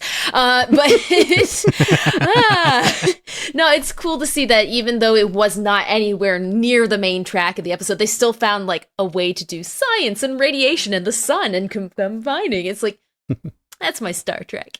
They use kind of an elegantly simple solution. Like, the first time I saw the Jakaro, I was like, "Oh, space wish dragon," and then I was like, "Wait a minute, this is a space moth," and they end it with a moth to a flame, and it's like you have this like moving around of the goalposts that Beto is doing, and then at the end it ends up being this very simple thing, and the simplicity and elegance of the creature's solution, I think, is what turns Pike. Right, because up to this point, he's trying to be dutiful and he believes in the mission, which I have to say, there's a lot of people out there saying, like, when has Pike ever been I'm just following orders guy? And the answer to that is never. He's never been that guy. But he is in the chain of command. This is the reason Erica got punished, right? She's in the chain of command. They didn't fire her. They didn't excommunicate her. They punished her because she broke the chain of command. Pike is a little higher up, so he's got more leeway there, but you hear him pushing back on the Admiral before they make the final decision. And I think that like I said, the simple elegance of that solution is what turns him. He goes, this creature instinctually would rather find a funeral pyre and light it herself than let her children suffer through this. And that's moving and beautiful in so many ways that he's like, okay, this is now... like, I'm going to make the call. This is now a sanctuary. This mission is over. We're going forward from here. But it wasn't just him who made the call. Starfleet also made the call. And this was another one kind of evolution where at first I was like, what happened to change their minds? Was it that they found out it was sentient? Was it that they found out it had been genetically modified? Because neither of those were kind of presented as aha moments. Right. So what was it that, because he says, considering the new situation or the circumstances, they have no choice. Starfleet has no choice but to let us do this. And I think I realized it was nothing that benevolent. It was, this thing is loose. It's on a warpath. It could fall into the wrong hands. We're not doing this out of a moral obligation other than like, it could be in the wrong hands and preservation of life kind of thing. Exactly. Yeah. And I think, and at first I was like, well, that's not showing a good side of Starfleet. Wait. Again, it just comes down to things are messy. They did the right thing, but maybe not for the right reasons. And that happens. It's both, because the creature explicitly asked, like, please help me do this. Yeah. So now it's like, but if you don't, you're denying this sentient creature's request. And Starfleet is not usually about that with a capital A. Right. But the only reason they're talking to it at all is because the shock collar missiles didn't work. Like, again, they were following orders until they had no other choice. So it is messy. And I've learned to embrace that. And that's why, like the earlier Starfleet, too, is like, it's young. Yes. It's still fledgling Starfleet. It's not quite NX-01, like, way before Starfleet even had a thing. But, like, it's young. They're learning, just like Beto is. So it's like... It's true. It really shows through. It thematically really works. Yeah. And it shows an important message. Like you said, they did the right thing. The right thing and a good thing are not the same thing almost every time. Like, the right and good rarely hold hands. And so, or happy endings. Like that. It is just a very good basic storytelling example of like, hey man, this sucks. It's kind of a holdover from last week's episode with Pike talking to Kirk at the end. It's like that sucked. Yeah. But we're alive. So I feel like we should put that on a shirt and then just put the year on it. That sucked, but we're alive. We're alive. Yeah. Yes. And then you can reprint that shirt every year for so many years. Cross it out, add the new year. Yeah. 100%. But to your point, though, John, in storytelling, right and good do always hold hands if you are reading Frog and Toad. All right, what's next? Yes. All right, let's go ahead and hear what our callers thought about what is Starfleet. Yeah. So how does a crew reconcile having to work for an organization that might ask them to do terrible things? I think I've had a fairly good idea since Star Trek premiered in 1966. And this episode really put the final tap of the hammer on the nail. We know what Starfleet is. What is Starfleet? We are Starfleet. Every last one of us who join in this family that is Star Trek. When my partner died, there was nothing I or anyone else could do. There was no fix for this engineer, and I had fully given up. Yes, there was anger that was tied up with the loss, and that put me on a path to my own self-destruction. Then with Trek, it all changed. This community, and one very special person, reconnected me with who I am. Found a place to be that engineer again, in ways that, honestly, I had never imagined before. Okay, we're going to interrogate Starfleet in a way that this show has never really interrogated it before. That's kind of neat, but this is all very biased. It's very bad faith, and it really doesn't reflect what Star Trek, and certainly what Strange New Worlds, has shown itself to be all about. So here's my shits. What the hell was the Enterprise doing here anyway? Why was Starfleet even getting involved in this war in such a way to transport a living weapon? I kind of immediately bumped on the premise as much as I loved it. It's complicated, right? And I love that about it. This episode with the documentary format really worked for me because it brought up questions about Starfleet and the Federation that I always had. And I thought they were fair questions. And I do think that they ultimately showed why Starfleet works. Because yes, there's rules and regulations, there's a structure, but it's up to the crew, using teamwork and listening to each other, to try to ethically solve challenging situations like happened in this episode. So I appreciated that. And I don't think Starfleet views itself as perfect or infallible, but it wants to be better and constantly tries to improve itself. That might be why they allowed such a questionable mission to be published. The only way to improve is to be questioning oneself from time to time. Maybe they had not had all the information when the mission started, but they were open to change the course when new information emerged. They trust their people to do the right thing in the end, to protect all forms of sentient life. Starfleet is not perfect, neither are the people in it, but they strive to be better and to improve the life of everyone and make the universe a brighter, friendlier place. I like this so much because to me, it's correct. Like, yes, it's fair to ask, why is Starfleet involved in this mission? Yes, it is absolutely about, this is not an infallible organization. No organization is, except maybe Open Pike Night. And only because of the people in it, though. Yeah. Right. Yeah. The striving to be better. That is the point of it, right? Like Picard says it, we work to better ourselves. That's the entire point of Starfleet, is that people are working by choice, because this is a post-scarcity society, to answer the tough questions, to become better people, to work harder at things. And I think that this episode, the first time I saw it, I was like, why is this after the last episode? Why did they choose this part of the season to put this episode? But it absolutely fits, because Pike has just reminded Kirk, you have to pay attention to the empathy part of this whole equation. And then Pike gets an opportunity here to be reminded of the empathy part of the whole equation. He's sticking with orders. He's trying to do the right thing as far as he knows it for the entire episode. And then when the empathy hits him, he realizes, okay, the actual right thing to do may not be the easy thing, but it is what we're going to do. And it's like a tiny little mini arc almost between episodes for Pike. But I'm so glad that we get it, because that's the Pike we love. We love empathetic Pike. We love Pike that you can bring your problems to. We love the Pike that forgives. And that is the Pike that we get in this episode. Yeah, my first watch, when it was presented, I mean, it stated the people are Starfleet, right? Like, I've had people be like, did this answer the question? Well, they clearly answered. They said people are Starfleet. The people in it are what makes Starfleet.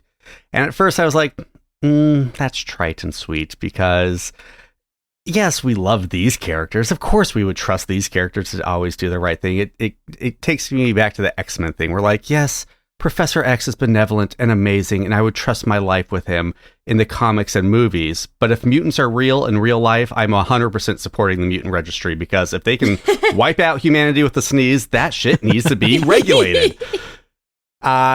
So I was like, well, are people good enough? I don't know if that answer is good enough for me. But then I realized it's the only answer, because no organization, no idea, no institution has a moral compass, right? Like, they just don't. They just are shells, and all they are the people inside them, for better or worse, often for both. And so again, it's a messy answer, but I do think it's the right answer. And I think the message to us is, we're going to screw up, but we need to try to do the right thing. We need to hold ourselves accountable. We need to ask Beto's questions of ourselves and the people around us. And we need to find the people around us we trust, who have earned that trust, and trust them. And that's the only way we're getting through anything. And if you're wondering what I'm talking about, I mean, you can fill it in with whatever you want, like this episode allows. But I think it's probably pretty obvious. The only way we're getting the Star Trek universe is by doing that. And so that was another thing where I was like, I don't know about, no, this episode nailed it. So good in that way. Yeah. Well, and with the people being Starfleet too, it allows you to have that moral gray zone and some rotten apples, because Starfleet isn't perfect. We know it isn't. You have like the Section 31, great example there, of not everyone has the scientific exploration ideals. Some of them want to focus on safety or the behind the scenes stuff. And that really, by saying the people are Starfleet, Starfleet's its people, allows for that integration into the conversation of, it's not perfect, but it's us. Yeah, and the fact that I can kind of hold that, like, I can still feel like that's not a good enough answer, but also feel like that's the right answer. And I can hold both those concepts in my mind at the same time, is, again, just like another testament to this episode that I can exist in that area. Yeah. Absolutely. You know, it doesn't become a documentary that is a apologist for Starfleet, but it definitely is a bit of a cheerleader for Starfleet by the end of it, which is fine. I mean, there are documentaries that are like that. The Carrier series from PBS, which is now 20 years old. I love that documentary series. It is absolutely Navy propaganda for 10 episodes. I love the hell out of that series. I think it is, you know, what Platty was talking about with his issues with documentaries, what Matt Law was talking about. Like, yeah, it's super not balanced, definitely not not without its stories or how the military prefers it to be told. But, you know, it does give a look, and it is interesting to picture somebody who works on Earth, works on the moon, something like that, getting to watch this documentary, somebody who has been on maybe one transport ship in their entire life. And I like it for that aspect, because it is, you know, first off, they can have fun talking shit about Beto, and then be like, wow, that actually looked, you know, that's more than I thought they did. Well, and that transition from the Star Trek world as a viewer to the real world, hopefully this episode did show them, like, hey, yeah, no, now you need to realize documentaries can be leaning and biased. Take that with you. Don't just watch 10 minutes, watch the whole episode sort of thing. So it worked on multiple levels. People did watch most of our Jonathan Frakes episodes, so we appreciate that. But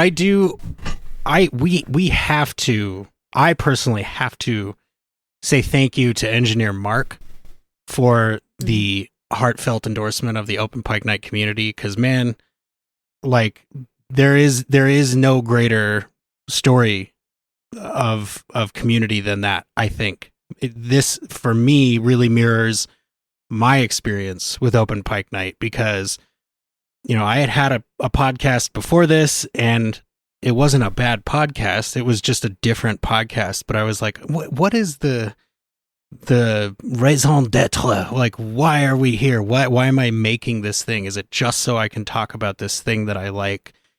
And then listening to Cam and John's podcast, Green Shirt, I was like, that's the kind of podcast I want to be part of. I want to be on a show where you care about the thing enough to talk with other people who care about the thing, because, you know, Trekkies, we have labels and things associated with us in real life, and it doesn't always make it easy to find other Trekkies to talk about Star Trek with.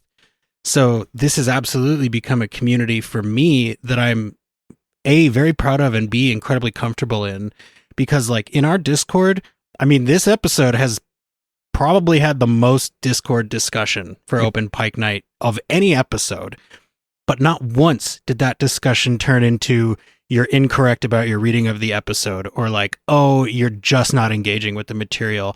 And even the people that don't like the episode go to the trouble to specify, this is not me being angry at the creators. This is not me tearing them down. This is absolutely a me thing. This is how the episode hit me. And that means the world to me, especially now in the time of social media where your take has to be hot and not nuanced at all. And it needs to be condensed into a single post. Yeah. So I'm incredibly grateful for you, Engineer Mark, and for everybody that has joined us here on the stage and in the studio tonight.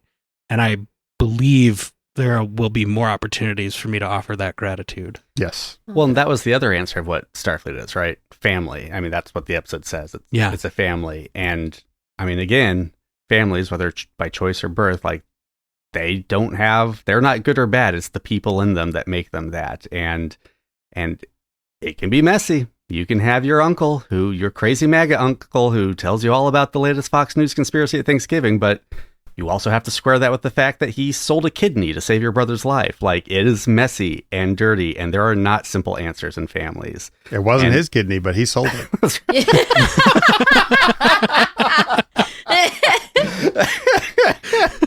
Exactly. Thank you for the button. No, wait, no, I think you could draw a line there, actually. That is a simple answer.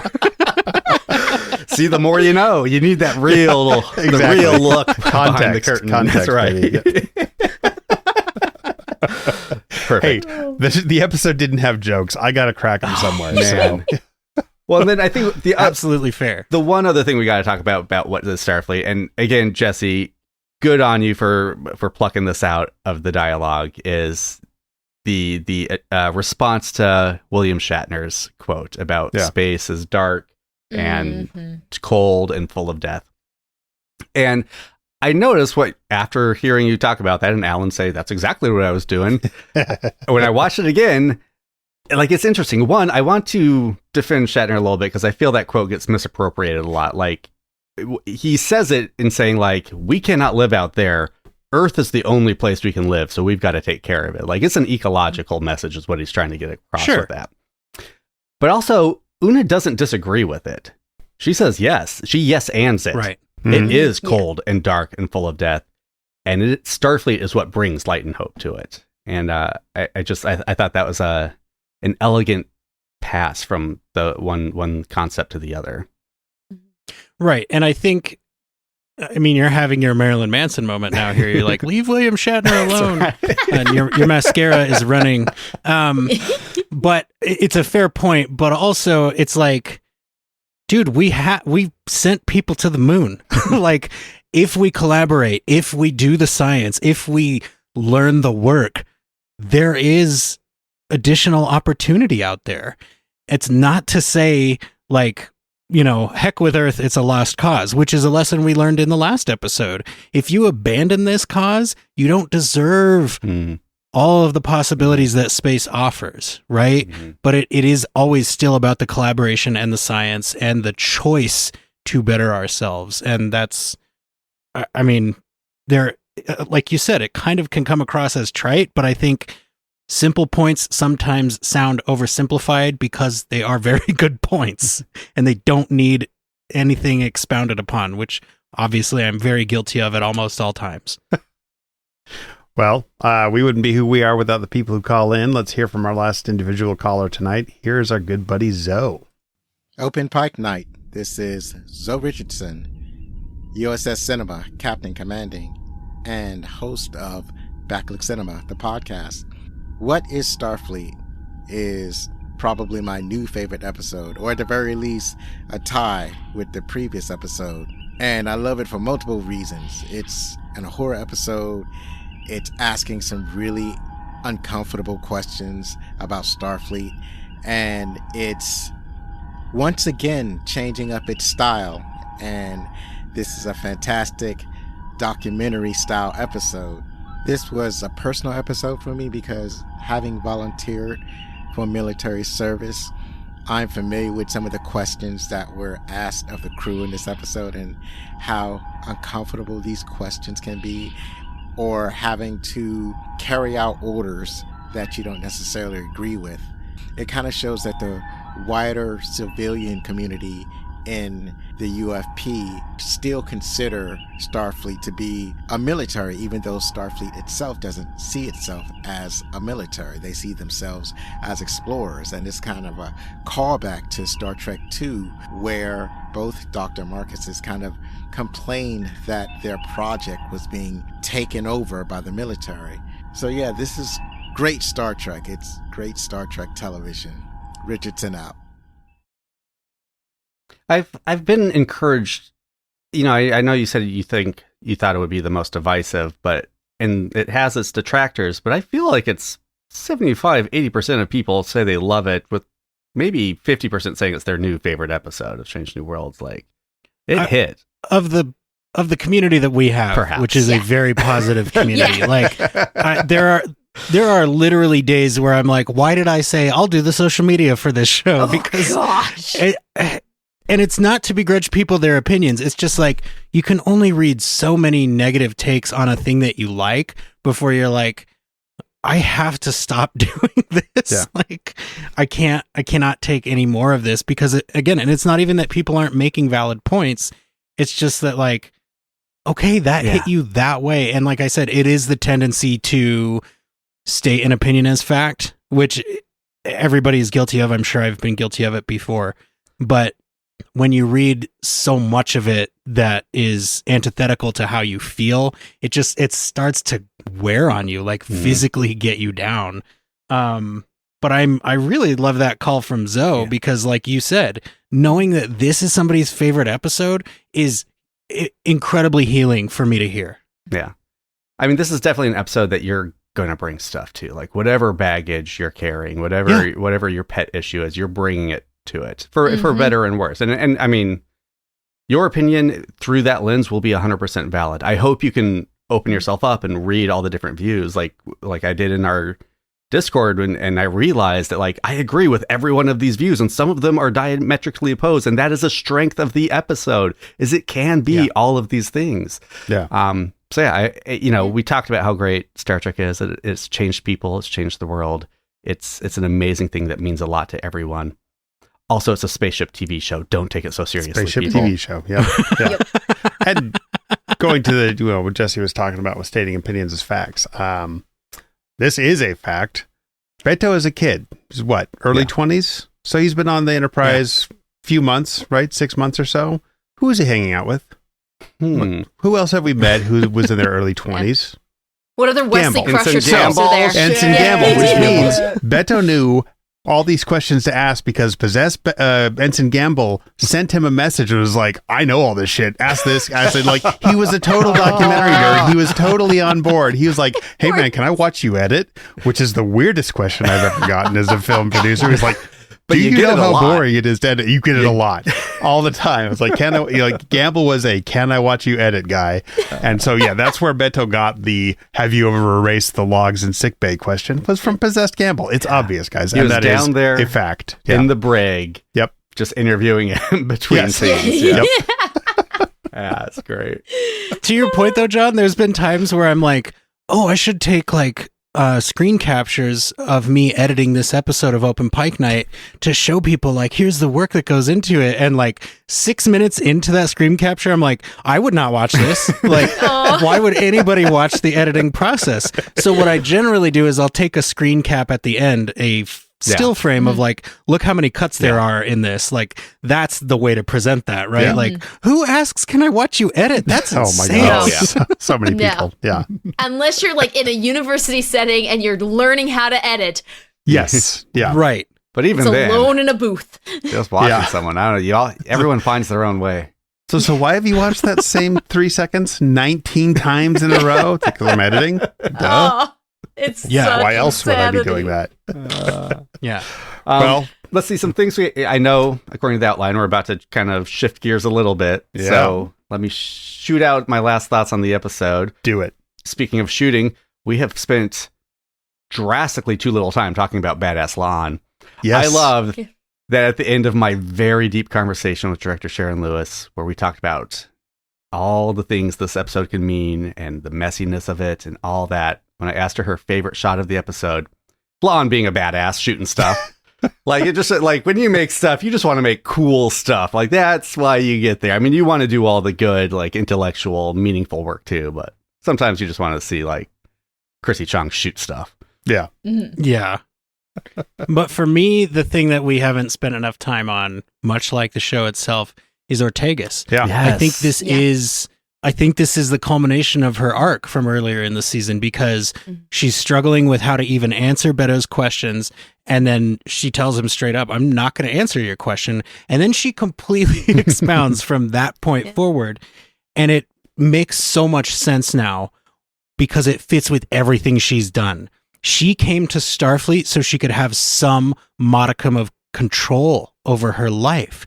The Gorn took that away from her. That's why she was having PTSD. Una was taking that away from her when she knew what the right thing to do was. And I stand by what she did. I still think it was the right choice because Una justified it with information she got way later. Una didn't know that they were going to make it to the shuttle that wasn't even theirs. They needed to go save these people. I'm not disagreeing with you, but sometimes captains are wrong. So to see that she has now understood that and accepted it, like, I came here for control. When I lost control, I felt like I had no meaning, but Starfleet gives me control. And that's why she's okay being in the chain of command, even though sometimes she's going to disagree with what her superiors say, because it still offers her control. There are consequences to subverting other people's control, but she still has the choice to do that. And she understands where she fits in that area. And you see her fixing this bike like it's her own freaking hand. It's an extension of her body. She needs to go fast. Like, she's an absolute rock star. And I am so glad that we finally got to look a little deeper into Erica. And it was blink and you miss it. But I think it was masterfully executed. I mean, that is one thing. You're right. It's blink and you miss it. I watched this twice and then had to have people tell me the thing about her mother. And I was like, when was that? And I watched it the third time. I remember hearing it, but it's that part of the episode where you are just running on emotions, where it's that part of your brain that is lit up. And I was not registering any exposition. Even though I remember hearing it, I didn't process it. And I do kind of wish they could have done a little more. Speaking with the writer and director, they talked about there were some other scenes with that. And I feel that could have been there. Even the reveal of Boytegas's motivations, like, part of it does work, where he's like, why was I doing this? And she reveals it to him. But it does kind of come out of nowhere, like, oh, suddenly Uhura has all this information about him. That's one part with their Erica's backstory and his motivation. I feel like I don't know what the right answer is, though, but it fits, though, because he didn't show up till after she had her incident with the Gorn. Oh no, yeah, right. I know. So you can hear, you can know that he some breadcrumbs. He heard something about this mission and was like, I have to go there because Ortegas's, as a family, crave control, whether it be of the viewpoint, of the helm, whatever it is. Ortegas's want to be in control. But it also would have been great, she was talking about getting fixed. She was talking about the Gorn incident. Like, what if we had seen flashbacks to her on the bed and, like, flatlining and M'Benga, like, freaking out, and then finally, like, bringing her back, and then seeing some of her recovery and, like, the floating droid pricking her fingers and her pulling a full Luke Skywalker with that. Like, maybe not that, but I mean, I think it could have been a really great moment. It could have been budget. Maybe they didn't think about it, but you can't. That was all off screen. Do flashbacks. Before. What? Beto wasn't there. He could have been security footage. Yeah. And Bengal wiped the I mean, logs. you're right. There were. He deleted the footage. There were. Also, they had footage from the comet from the Mahanit. Yes, they did. Away. So was there a documentary filmmaker and Ghosts of Illyria? Yeah. And the gas station when Una. Yeah. When Una was turning everything on. Yeah. I did like that aspect because I was like, oh, they would pull from the Enterprise's security logs. Like, this is really cool. I mean, I think it comes down to, like, Uhura knew about Beto's motivations and called him on it because possessed Ensign Gamble called her while he was trapped on the ship and said to her, guys, come on. Obviously, it comes back to, we didn't get to see the outside the brig waiting to talk to. He told me he has some good information about my mom. Yeah. My crush. He said he knows what kind of flowers she likes. But yeah, the whole season thing, that's my one kind of final thing where I'm like, is this a question Strange New Worlds was asking this season or at all? this whole episode kind of felt like Uhura, or whoever her 70s version was, her monologue of like what Starfleet means, or what that show means, what Star Trek means, but also kind of it felt like it was saying this is Starfleet as well. And I don't know if that question was being asked. And we know there was a lot of shuffling, and that the strike actually caused a lot of chaos to the writing of the season. I wonder if what is Starfleet was kind of more of a runner, and some of the setup got removed, but we still have these amazing responses to it, but without really the question being asked. I don't know. I feel like it could have been stronger if this had been something we'd been seeing the characters dealing with throughout. Yeah. So I'm working on a routine where I do an episode as Cameron, and my entire shtick is, I love this episode. It's my favorite episode. It's masterfully made. Here's what I don't like about it. That's every episode we do. Absolutely. I mean, that is what Open Pike Night is. Has anybody ever asked, what is Open Pike Night? Jesse? I asked everybody who looks at our social media, and I think a few of the people in our Discord as well. John, did they answer? They sure answered. You ready to hear it? I'm so ready. There we go. Going forward with Open Pike Night, who are family to me, my brothers and sisters in Trek. What is Open Pike Night? That's tough to answer in just 90 seconds, but for me, it's a community so welcoming that I feel safe to say, even though we're all here to celebrate Strange New Worlds, I'm still torn on what is Starfleet. What is Open Pike Night? It's a pleasure to listen to, always fun and entertaining. But more importantly, it is a safe haven for everyone. It's a place to feel welcome and appreciated, talking and writing about the shows we love and all the other great nerdy stuff. It's a place where different opinions and views are welcomed and lead to interesting discussions without hate or other negativity. It's a place of respect for every aspect of our beloved shows, the creators, the writers, the actors, the fans, and everybody else involved. To sum it up, what is Open Pike Night? It is Star Trek. I think this episode wanted to explore the moral complexities of Starfleet in the same way some of the best DS9 did, but at only a scant 40 minutes, it didn't give itself the needed time to dive into these questions. And if 40 minutes isn't enough to explore what is Starfleet, then 90 seconds certainly isn't enough to adequately express what is Open Pike Night. But hey, I do love my OPN family too, so I suppose I'm guilty of the same easy platitudes.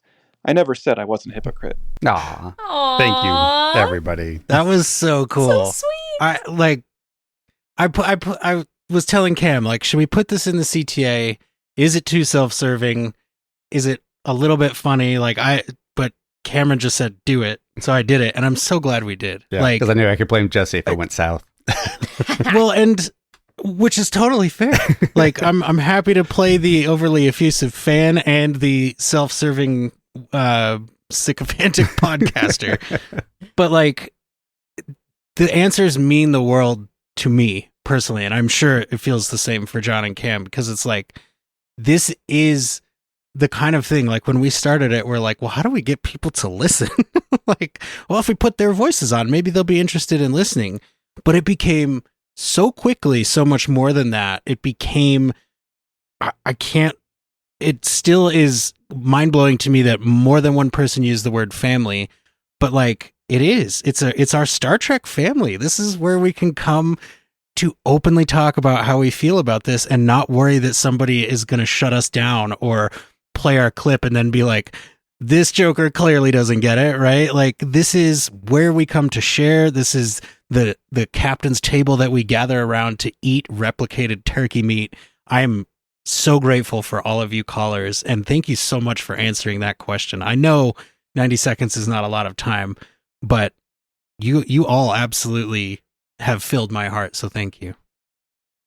Definitely. It means a lot to hear that from folks, and we've said it a lot before. This is not the podcast we expected to make when we started making this podcast, but I don't think any of us are disappointed about that.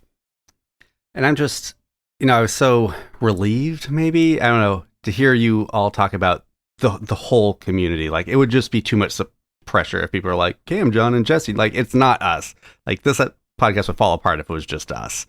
Like, it is everyone, and it means so much that the community means so much to everybody. Yeah. But what an emotional episode. I know, right? And we already kind of gave our reviews on it a little bit. But where are we now? Where are we now? Yeah. Do you want to hear what our callers thought about it first, or should we? Yeah. I stopped looking at the outline. Shoot, yes. Oh yeah, we do have. Let's hear what they thought, and then we can See, go it would back fall around the apart if room it were one more just time. us. Yeah. My biggest problem, though, was the very short runtime, which felt too truncated to really explore the big, heady question at the center. The Starfleet is the friends and family we made along the way platitude might be a satisfactory answer for fans who are mostly interested in and rooting for the crew of our beloved Enterprise, but it seemingly dismisses and ignores the fact that the questionable orders also came from people. If I had a critique, it's that Star Trek does tend to paint journalists in a negative light quite often, like in the movie Generations and Star Trek Picard. Even here, Beto's point of view was skewed because of what was going on with the sister, which I love that storyline. But, you know, I think ultimately journalists are there to check power and check authority, and that should be respected too. And they're not just pests, but they're people that, yeah, you have to justify certain things, and that's important.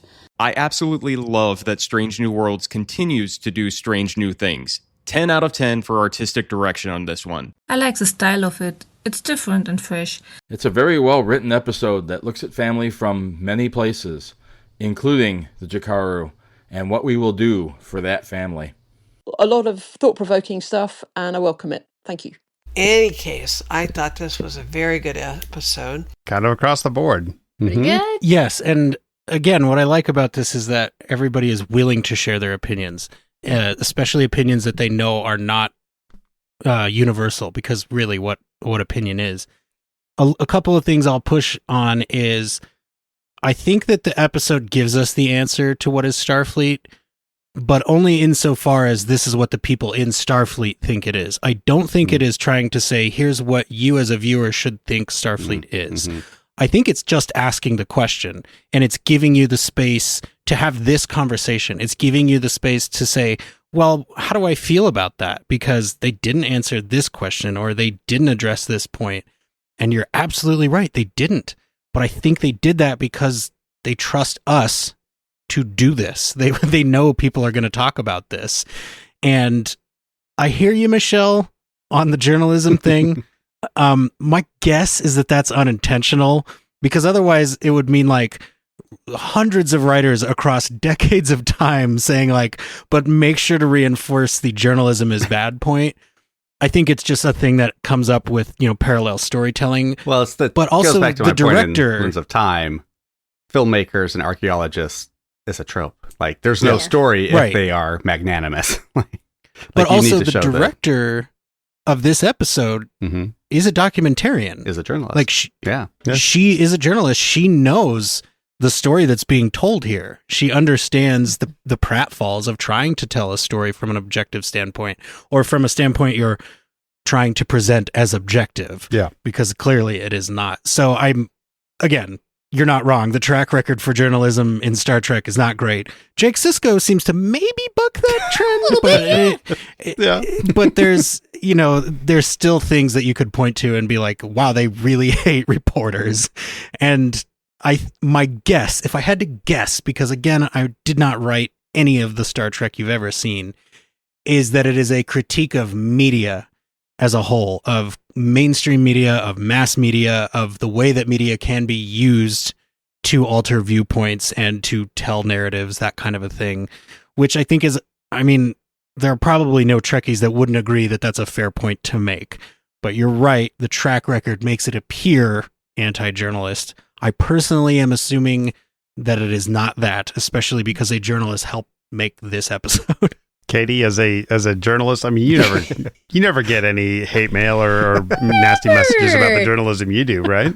Well, this episode totally hit way too close, because it came out when we're dealing with Hurricane Aaron, and all the fake people online who are just saying, oh, it's going to hit Florida, now it's going to hit South Carolina, it's going to go into the Gulf, and I'm just sitting here, I'm like, how do you have 1 million views?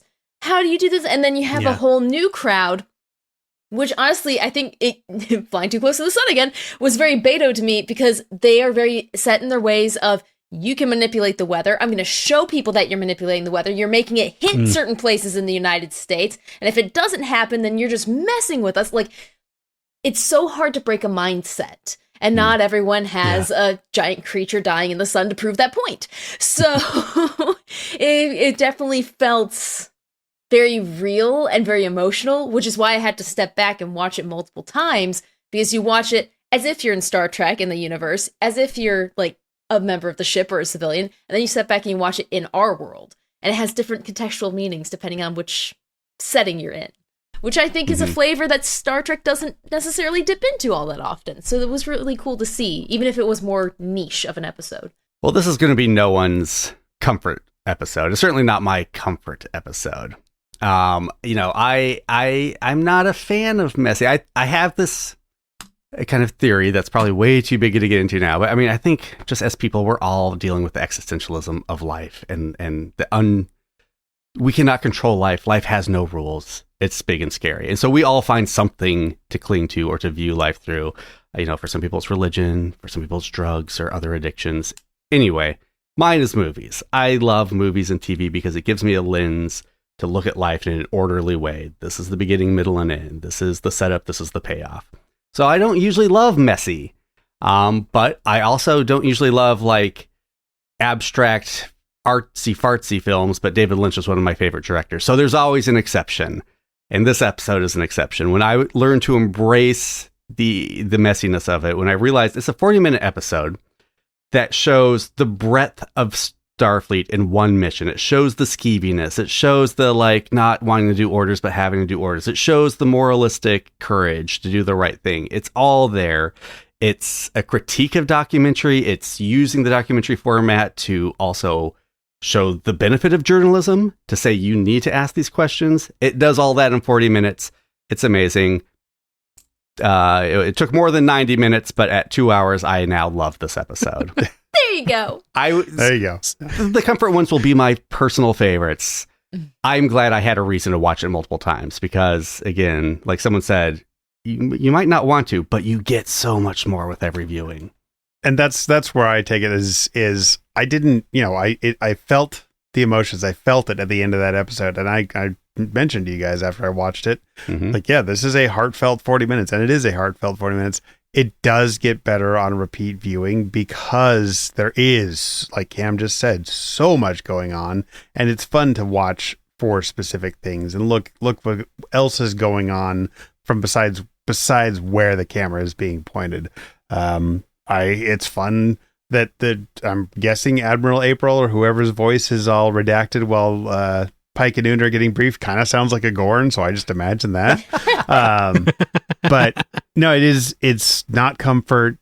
It is a good story. It is a strangely told Star Trek story, but it's a great Star Trek story too. And, I will come back to it to enjoy it, not for the feeling of home.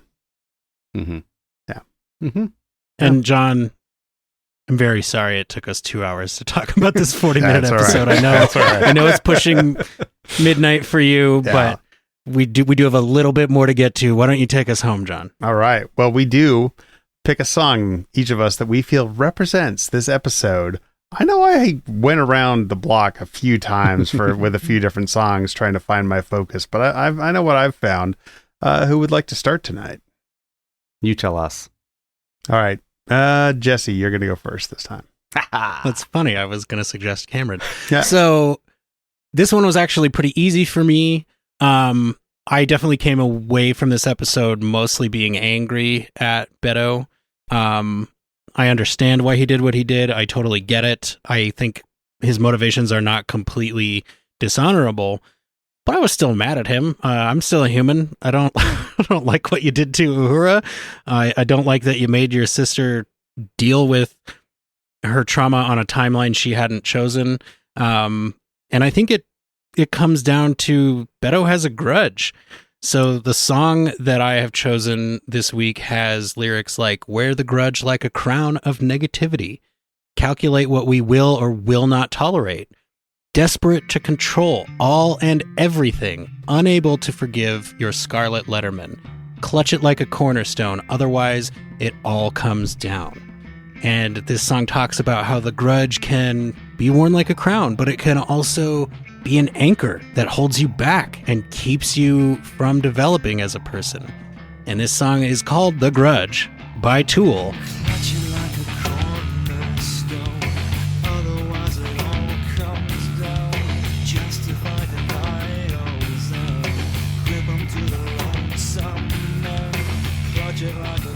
So I have managed to stick squarely in my genre, and I am very pleased with this pick. Excellent pick. That is a good choice. That's a good choice.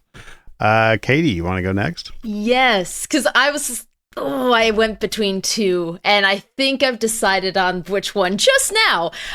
Mainly because of just the way that Beto, he went into this so angry and seeing things that this is what's wrong with the world. This is what I'm feeling is wrong with Starfleet. And I'm gonna make sure people see it. And there's this one song that I'll listen to. I have a long drive into work, and some days I'll just repeat it for 45 minutes. Nice. And it's "Where's the Justice?" which is from Death Note the musical. Where is the justice when the guilty all go free? Why don't we lock them up and throw away the key? I see a young man. It's a really it's not a song that a lot of people have probably heard of, but it goes. The first lines are, "Where's the justice when the guilty all go free? Why don't we lock them up and throw away the key?" And it's this conversation of, well, hey, the world's not great. He's like, well, then why don't we clean it up? Well, you can't do anything about it, but what if we could? And so I think that's where Beto's coming from in this episode is, I'm seeing issues, I'm gonna fix it, where you might have needed to take a step back and just see what's actually happening. I need the Beto as Light Yagami edit of this episode so bad. Like, Katie, we just became best friends, and I don't think you even know that. Like, new bonus anime podcast. Cameron and John, you guys can take the night off. You still have to finish your Death Note series, right? Yeah. I mean, I'm happy to start it over now. Pull some dust off that notebook. Yeah. That's a great pick, Katie. That's a great pick. So like I said, I went around the block a few times on this and was looking for something. At first I was going to go with, Beto and his anger.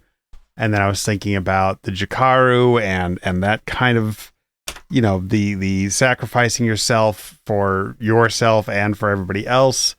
And finally I landed on something that is definitely, it matters who wrote and sang this song as much as what the words of the song are, because there aren't a lot of words in the song. But there are things that, we open with Enterprise running in the shadow. And we get a damnation from Beto and of Beto in this episode. Damn your love, damn your lies, and breaking the silence and just trying to expose what Starfleet is. But also, it's a piece of art that's created by somebody who absolutely is furious at somebody else they're making that piece of art is. So I had to go with The Chain by Fleetwood Mac.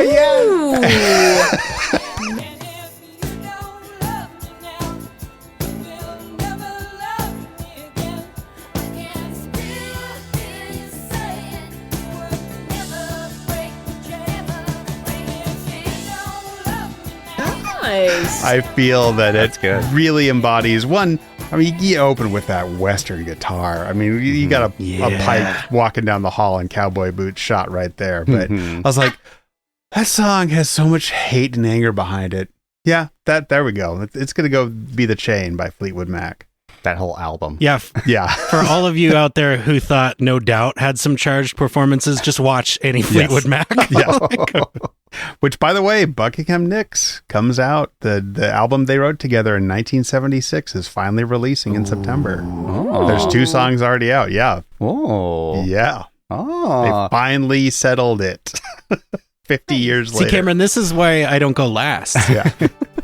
I know we should have let John go last. Mine's too obscure. But just real quick, I just saw Cyndi Lauper in concert, and I'm a different person on the other side of that show. Oh, man. Ooh. Amazing. Hell yeah. Yeah, I kind of went around the block and then wound up right where I started. I am a big fan of the band The Editors, and I couldn't remember the name, so I just typed in Camera into my iTunes, and it popped up. That's the name of the song, Camera. It starts off, look at us through the lens of a camera. Does it remove all of our pain? If we run, they'll look in the back room where we hide all of our feelings. And the song's about kind of memories and looking back at ones we've lost, which this episode deals with. But, it also just talks about how, like, we kind of look at the perfect image of something but that's not necessarily the whole context. Like, we just remember the good part, but there's definitely more beyond that, much like many people do with Starfleet.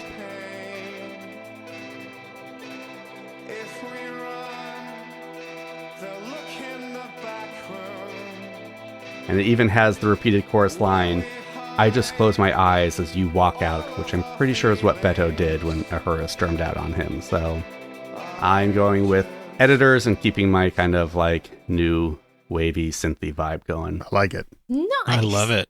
And like Beto, greatest fumble we've ever seen in Star Trek history. Like, dude, pretty high that's up there. Uhura. Yeah. Really, man? All you had to do was not that. Yeah. It was so easy to not do that. You just don't be you, and you'll be fine. Well, Katie, you've been a great guest tonight. Oh my God. Thank you. Give us your pitch. Where can people find you, follow you, and see what you do? Yes, you can find me all over the internet. I'm chronically on it. I am at weather_Katie on all the social medias. I also have a YouTube channel, So Many Random Fandoms, that's currently not doing much because life. But yeah, and you can find me at a ton of different conventions. I'm Michigan-based, so I'm at the Chicago Cons, Ohio, Indiana, Michigan, all of it. So come up and say hi. She asks great questions, kind of puts us to shame, and does the best cosplays. And I've got to do something at Star Trek Las Vegas next year. I'm planning some cosplays already. Excellent. Find the most obscure thing you can do and do it. Yes. I mean, human Dabo table, it's going to be difficult to beat, Daniel, That's rough, but yeah. like, that's a bar that has been set. And one last very special thank you to Engineer Mark for making the introduction between Open Pike Night and Katie. That was so cool. He was like, "This is Katie." I'm like, "I know who that is." Like, thank you for introducing us. That's so cool. Like 2 weeks before, I just realized we were following each other on Twitter. I was like, "Oh, that's so cool! It's meteorologist Katie." And then, I wouldn't have recognized you. He pointed you out. No, in real life, I look at people. I'm like, "What's your username?" Right? Yeah. Who are you? And now, John, before you close it up, Platty sent us an outro. I was about to go to that. I just didn't know if you had seen it. I'm just trying to help. And Jesse, shut your yap. Here we go. Hey there, Open Pike Night listeners. It's Platty M3 here. Have you ever given any thought to becoming an Open Pike Night caller? The easiest way to do that is to go to openpike.com. You can record your call right there on the page. All you need is a phone. But if you need a little more editing time and you want to cut those breaths, speed it up to 105% just to slide in under that 90-second cutoff, hey, we've all been there, done that. You can do that in your favorite audio suite and send that MP3 to openpike@gmail.com.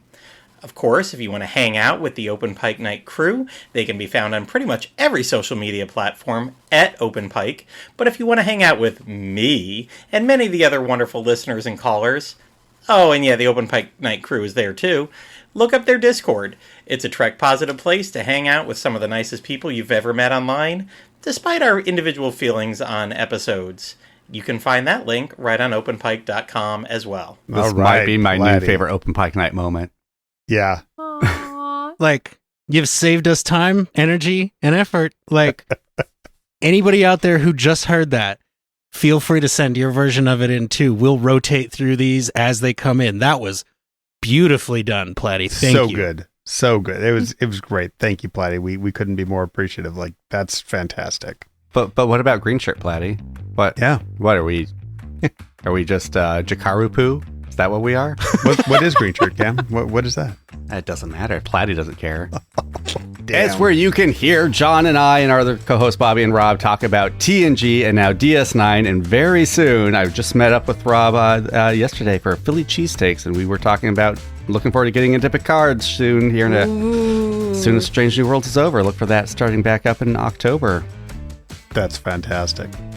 Well, it has, as Jesse said, been a very long night, and we have to go make lists of our top documentaries to share with people, but we really want to seem smart, but also not completely rip their souls out. So it's kind of hard. I could recommend some, but I'm never going to say their names to anybody else because I know it'll make them cry. So be sure to clean up after yourselves. Be sure to tip your servers. You can go anywhere you want, but you can't stay here. What are you trying to say, John?